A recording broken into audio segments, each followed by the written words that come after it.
Goeienaand, Lewende Woord Centurion en almal wat by ons ingeskakel is. Baie welkom by ons woordskool vanaand. Die ijskoue Pretoria uit. Die winter het toe oornag hier aangekom. Nou, ewe skielik. Ja, So, welkom aan almal. Dis lekker dat julle saam met ons is. Ons is by 1 Korintiërs hoofstuk 7 vers 10, as julle soontoe kan blaai.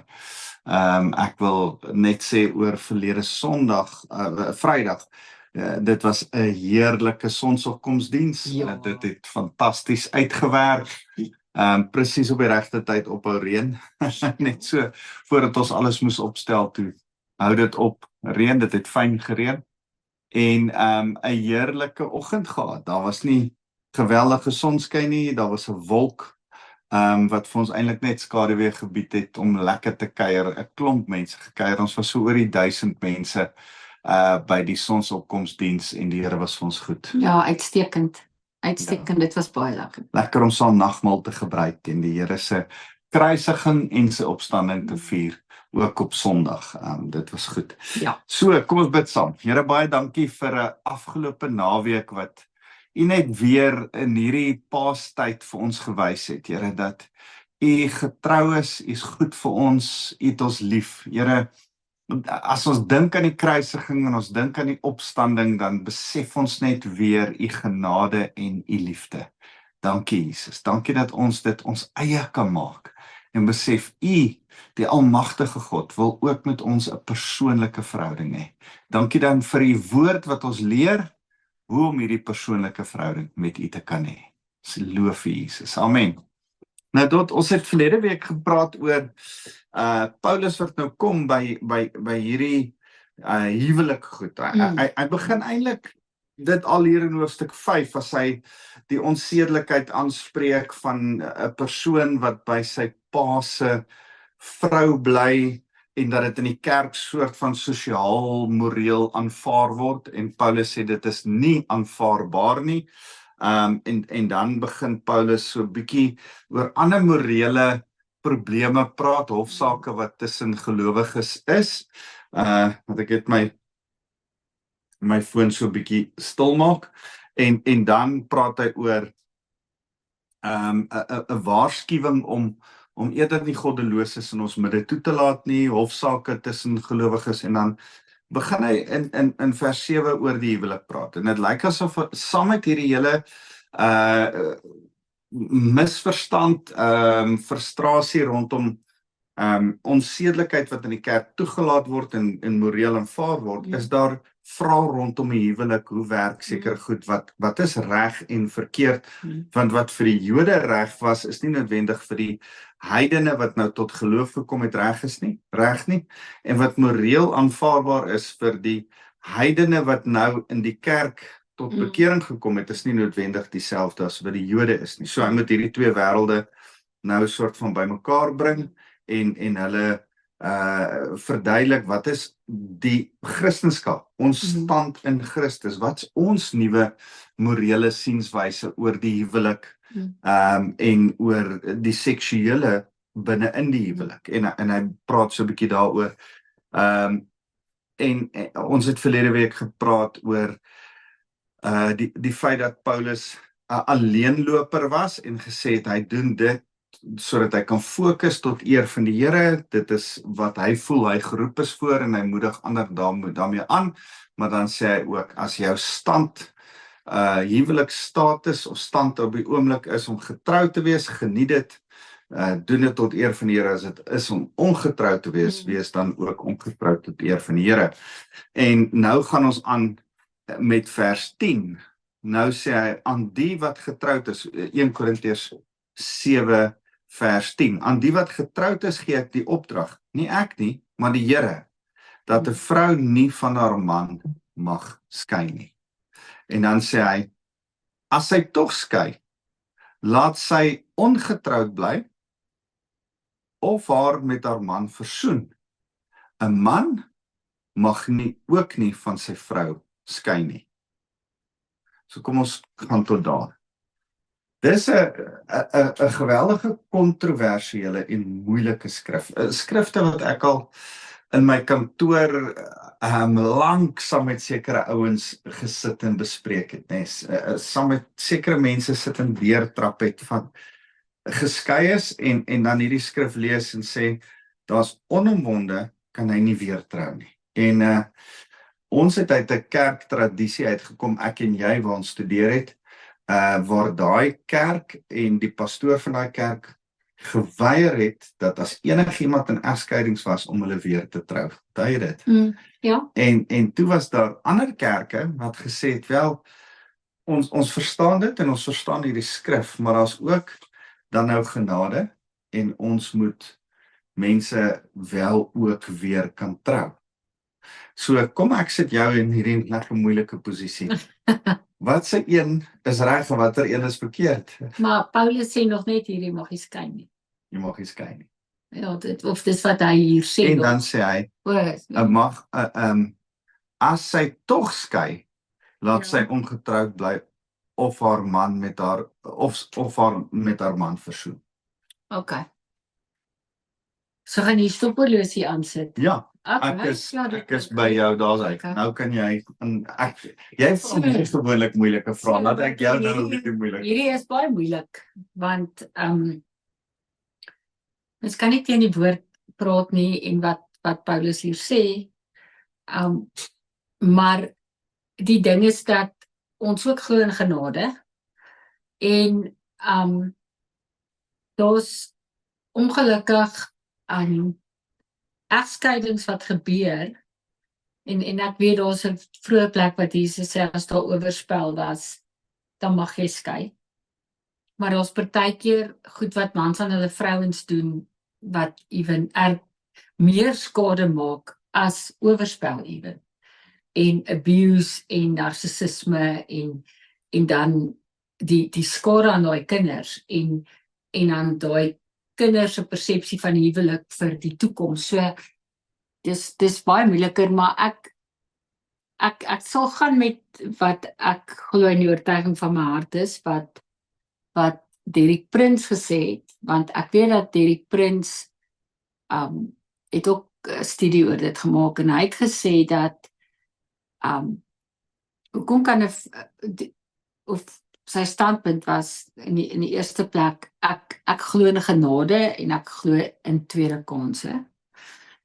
En ons weet van baie mense wat tweede kansse gekry het en uit daai huwelike is mooi goed en kinders wat die Here dien en dit, verstaan so dan wonder, en dan die tweede ding is dat Derek Prins het gegaan van die dinge van die Ou Testament wat gesê het dat as 'n man oorspel gepleeg het of 'n vrou oorspel gepleeg is, dan is hulle gestenig. Met ander woorde, hulle is eintlik doodgemaak. En dat in daai is die party wat dan oortree eintlik dood ook vir die huwelik.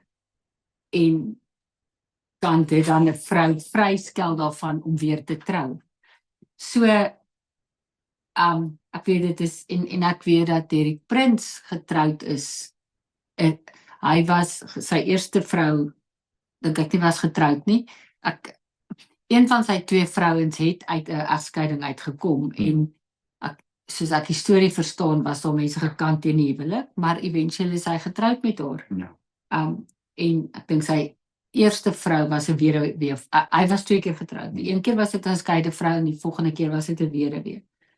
En hy het net so al wat ek sien is dat daar is genade en daar's tweede kansse. Ek dink dit is 'n geweldige moeilike situasie. Ek wil graag skrifgetrou bly en maar tog ook nog genade hê met mense. Ek dink wat Paulus pertinent probeer sê is dat ons nie die huwelik so goedkoop maak dat persone oor en oor skei en weer trou en weer skei en weer trou nie. Ek dink op een of ander tyd moet mense sê, wow, wag 'n bietjie, jy weet. En Paulus sê, luister, met net as jy geskei is, bly ongetroud. Ek wil ook sê, dit pertinent dit sê, omdat ek glo in genade en omdat ek die hart van genade van die Here verstaan uit die skrif, hertrou ek wel mense wat geskei is. Ek is nie van mening Ek is nie, daar is kerke wat dit doen, maar ek is nie van mening dat ek nie geskeides weer trou nie. Maar met dit gesê, vroeg ek oor hierdie skrif. Dis vir my nog steeds 'n moeilike skrif wat ek wil aan getrou bly. So wanneer daar geskeides voor my sit, dan gaan ek met hulle deur hierdie skrif en praat met hulle oor hierdie skrif en sê dat daar is tog 'n skriftuurlike beginsel. Daar's 'n paar goed wat ek doen met paartjies wat by my sit as ons trou. Ek bespreek byvoorbeeld hierdie skrif as hulle geskei is, as hulle saam bly, dan sal ek vir hulle sê, julle weet dis sonde. Ek glo ek moet hulle nog steeds sê dis sonde as hulle dit nie weet nie. Meeste van hulle besef dit, weet dit en het berou daaroor. Maar baie sê, ons het nie geweet dis sonde nie. Daar is van hulle wat dit nie besef nie, en daarom voel ek nog steeds, ek draai nie doekies om oor hierdie goed nie, ek sê dit, maar nog steeds. So, Paulus sê, as dit by getroude lewe kom, bly getroud, moenie skei nie. As jy skei, is jy veronderstel om eintlik dan ongetroud te bly, want eintlik het jy nog 'n vorige man. Ek wil net een ding sê voordat ek van die onderwerp afstap. Jy verwys na die stuk waar Jesus oor egskeiding praat, en dan sê Jesus, uit die hardheid van julle hart het Moses julle toegelaat om te skei, maar ek wil vir julle sê dat julle net kan skei indien daar oorspel is. Nou ek wil ook sê, daar's omstandighede waar ek buiten oorspel al mense aanbeveel het, 'n vrou aanbeveel het om haar huis te verlaat. Dis in die geval waar haar lewe bedreig word. Jy kan onthou, ek het 'n jong vrou beraad wat 2 kinders het, en haar man, as hy dronk was, het Russian roulette met hulle gespeel, 'n revolver gedraai en dan teen haar kop gehou en die sneller getrek met 1 patroon in die kamer. En toe ek dit hoor, toe sê ek, kom onmiddellik uit daai huis uit. Hy gaan jou vermoor, hy gaan jou letterlik vir jou en die kinders vermoor. Ek moet jou lewe red deur jou uit die huis uit te kry. Ek voel moreel kom haar lewe en haar kinders se lewe bo enigiets anderste wat nou gebeur. Ek drink terug aan daai geval en hoe moeilik dit was. En dieselfde geld vir 'n man wat by verskeie vrouens geslaap het, sy vrou daarvan geweet, hy is toe HIV positief getoets en ek moes die vrou aanbeveel om 1, nie meer 'n seksuele verhouding met hom te hê nie, 2, eintlik dat dit veiliger vir haar en haar seentjie sal wees om uit die huis uit te gaan. Ek dink genade op genade is die man kort daarna oorlede en hoef ons nie deur daai stappe te gegaan het nie. Maar moeilike goed, moeilike besluite wat ons al moes maak, wat nie, daai was oorspel, maar het haar lewe bedreig. So oorspel, ja, sê die Here, kan jy gaan. Maar wanneer jou lewe bedreig word, dink ek, is daar ook 'n geval van, nou moet ons hierdie persoon red uit hierdie situasie. Ja, maar die ding is net, daar is ook 'n skrif in die Ou Testament, ek kan nou nie vir jou sê maar nie, maar dit staan, wat ook gaan oor egskeiding, en dan sê dit, as 'n man, as jy getroud is met 'n ou, en jy skei, en jy trou met man nommer 2, en jy skei, kan jy nie weer teruggaan na man nommer 1 doen nie. Ja. So, en dit is nog, en ek weet dit is 'n Ou Testamentiese beginsel, maar dit is, ek het iemand geken wat in so 'n situasie was, en ek moes vir haar sê, ek kan nie soms nie met jou besluit nie, want dit is nie skriftuurlik nie, want die skrif sê dit. Nou kan dit ook in die konteks wees van weer eens, moenie lig maak van die huwelik nie, maar ook dan in die konteks van, daar was wel ruimte vir 'n vrou wat dan in 'n tweede huwelik is, en sou die tweede keer dan nie werk nie, dan kan jy teruggaan na jou eerste man toe nie. So, dit staan nie in die konteks van hoe daai wet geskryf is. So, hierdie goed, So, mense wat nou wat dan sit ek en ook kyk, wil vra, nee, die moeilikheid met dit is dat, as ons dan vir iemand sê, jy mag nie weer trou nie, sê ons dan, die Here het jou nie vergewe nie. Ja. Verstaan, so Dit is hierdie die is moeilike goed. So ek wil pertinent sê sodat almal dit ook kan verstaan. Nou op die oomblik is daar mense wat na ons sit en kyk en wat getroud is en jare dalk al getroud is met dieselfde persoon, nog nooit deur 'n egskeiding gegaan het nie. Ons geval. Maar daar's dalk mense wat hier sit in 'n tweede huwelik, al deur 'n egskeiding gegaan het en toe getroud is. En my hart is ek dink daar's genade vir jou.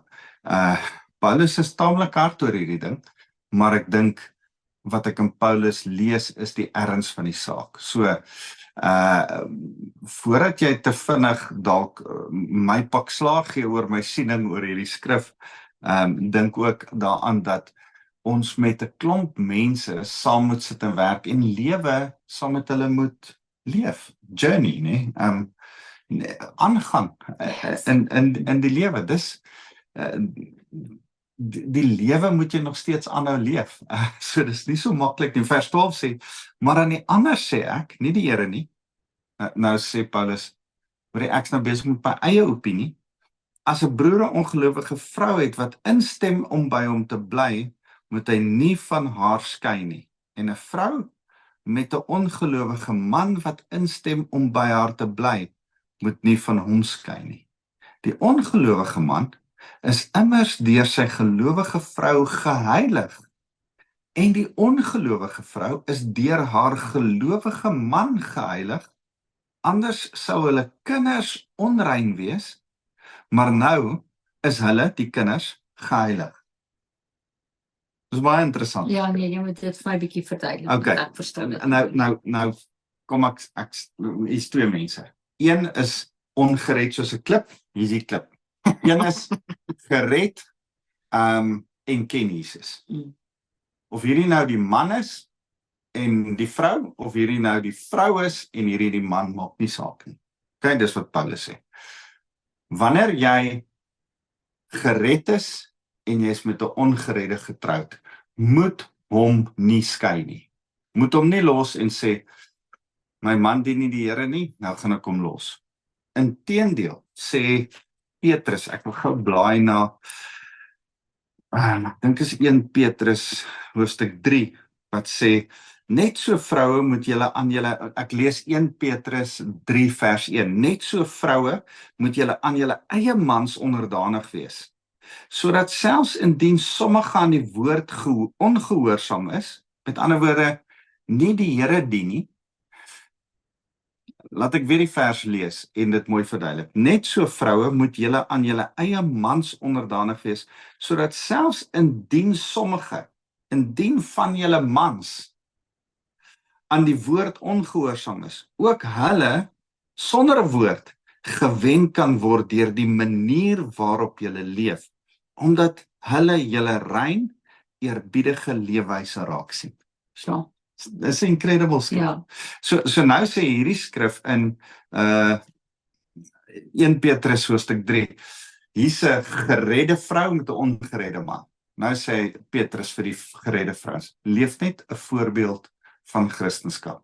Hierdie ou gaan een of ander tyd sien jy dien die Here en gaan een of ander tyd ook tot bekering kom. Vertrou die Here.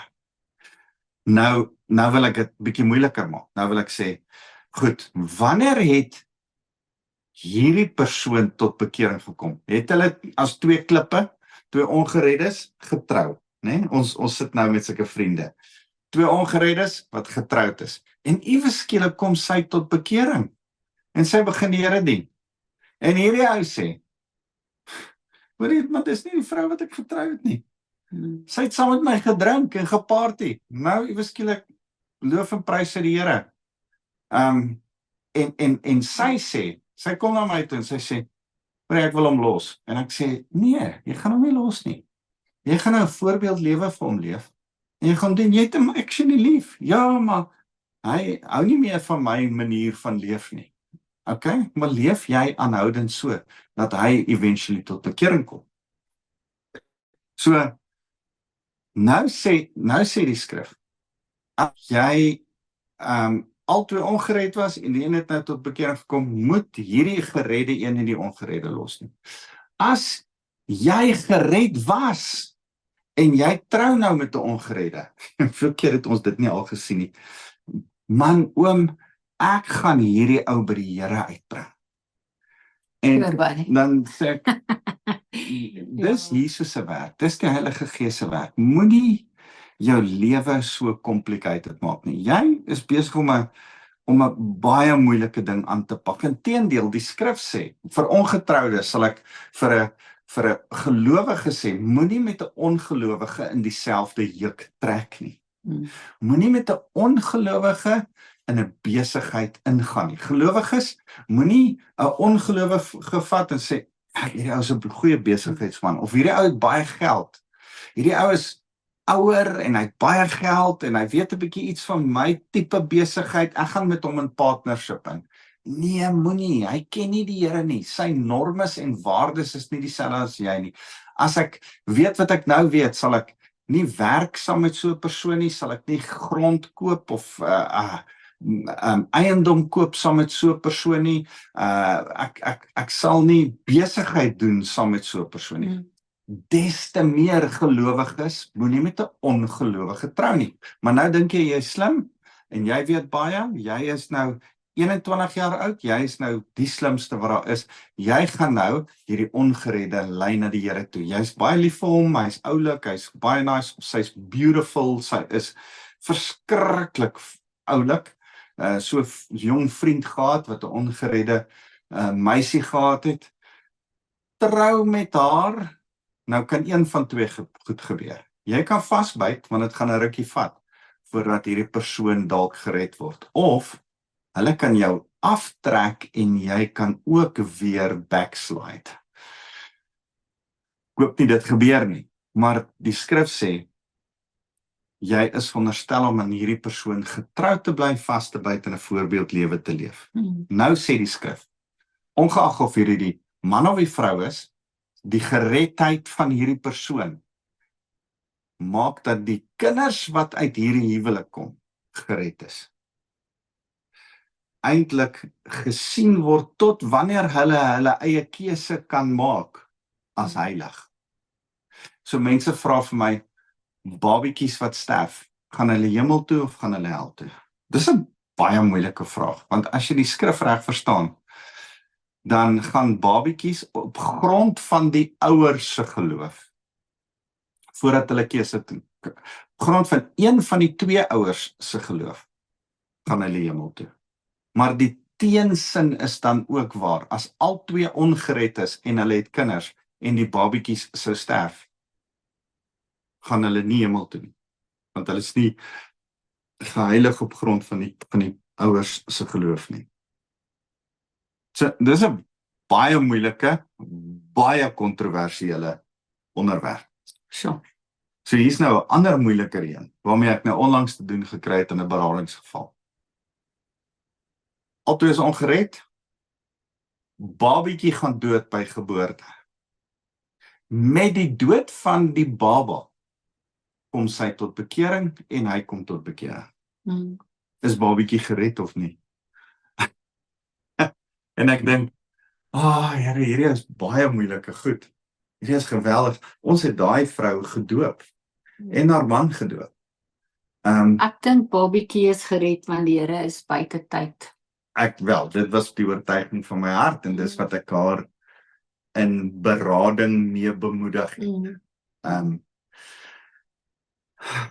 Hierdie is geweldige moeilike goed. Wat ek wil hê, dat jy as 'n Christen een of ander tyd 'n bietjie oor moet dink. Dit is iets om oor te dink. Hy sê,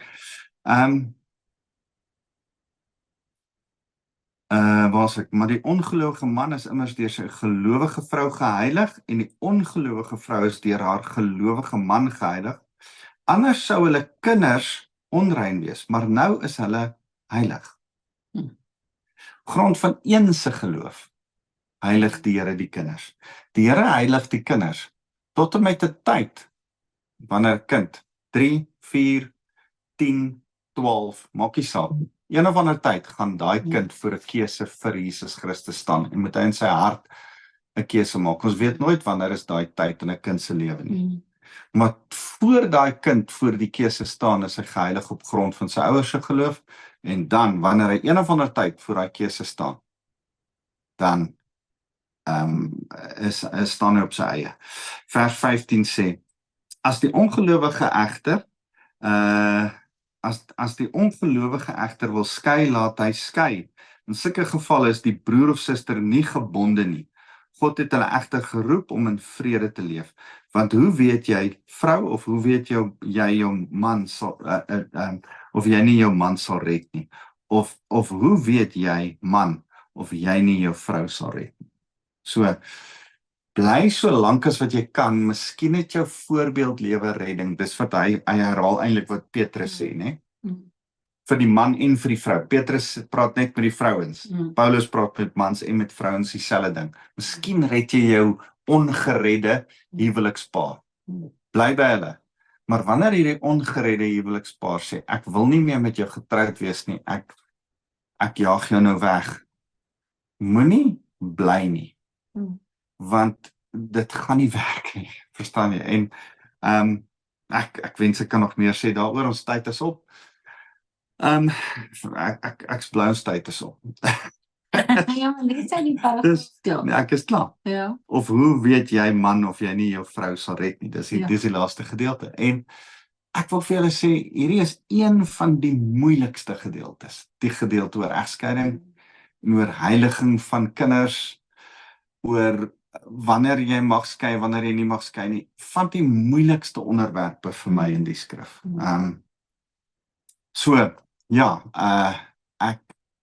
Kom ons bid dat die Heilige Gees ons wysheid in elke unieke individuele situasie sal gee, maar dat ons sal teruggaan en na die skrif sal verwys om ons te lei. Here, dankie vir u woord, dankie dat u woord nie altyd maklik is nie, maar dis die waarheid.